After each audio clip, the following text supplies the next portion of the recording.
महाराष्ट्र में हुए ताजा सियासी उलटफेर का असर अब यूपी की सियासत में भी साफ देखने को मिल रहा है। जी हां, महाराष्ट्र में हुए इस बड़े राजनीतिक उथल-पुथल ने अब यूपी में विपक्ष के सियासी दलों के बीच हलचल बढ़ा दी है।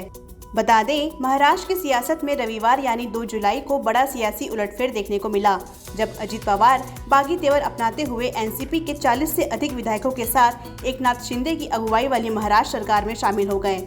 महाराष्ट्र की राजनीति में हुए इस बड़े फेरबदल पर उत्तर प्रदेश से मिलीजुली प्रतिक्रिया देखने को मिल रही है। इस बदलाव पर यूपी के डिप्टी सीएम केशव प्रसाद मौर्य ने अजित पवार के महाराष्ट्र सरकार में शामिल होने पर खुशी जाहिर किया, तो साथ ही महाराष्ट्र की तरह सपा में फूट आने की बात भी कही। ताकत तो श्री अखिलेश यादव जी में है नहीं। उन्होंने अपना सर्वोच्च 2019 के लोकसभा में प्राप्त किया था, जब इनके 5 सांसद जीते थे। वो अभी बसपा की कृपा पर जीते थे, और 2022 में इन्होंने 400 सीट जीतने का दावा किया और यह 111 में आकर के सिमट गए। तो इनका सर्वोच्च जो था वो वहाँ था, वो उसके बाद इनको नीचे जाने का काम शुरू हो गया है।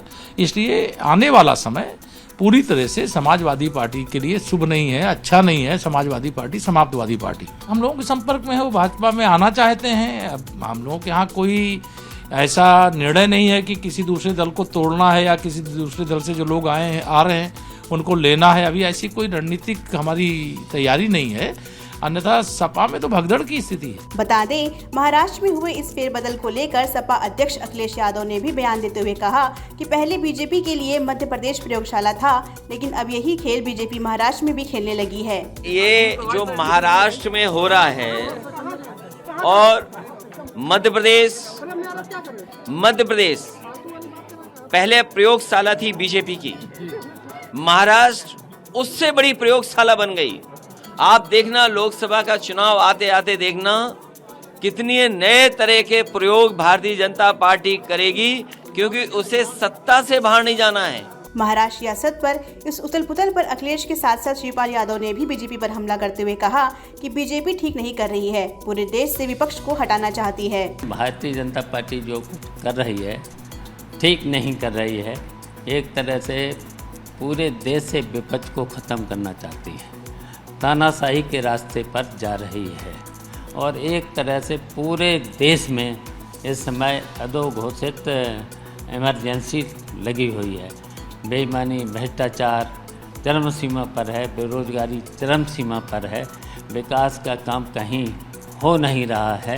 वहीं इस मामले पर ओपी राजभर ने भी अपनी प्रतिक्रिया देते हुए कहा, महाराष्ट्र की तरह यूपी में भी खेल होने वाला है। जो महाराष्ट्र में हुआ है वही खेल यूपी में भी होने जा रहा है।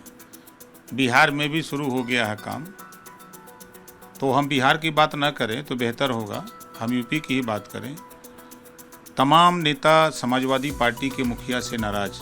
यूपी में लोकसभा चुनाव को लेकर जहां जीत के लिए बीजेपी के खिलाफ विपक्षी दल गठबंधन पर एक्सपेरिमेंट्स करने से लेकर हर पैतरा आजमा रही है, तो वहीं महाराष्ट्र में अजित पवार के उठाए इस कदम से बीजेपी को मजबूती जरूर मिली है। बहरहाल, महाराष्ट्र में हुए इस फेरबदल का असर यूपी की सियासत में कितना पड़ेगा, ये तो आगामी चुनाव के परिणामों से पता चल पाएगा।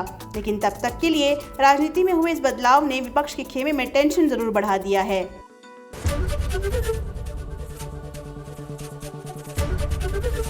एबीपी गंगा, खबर आपकी, जुबान आपकी।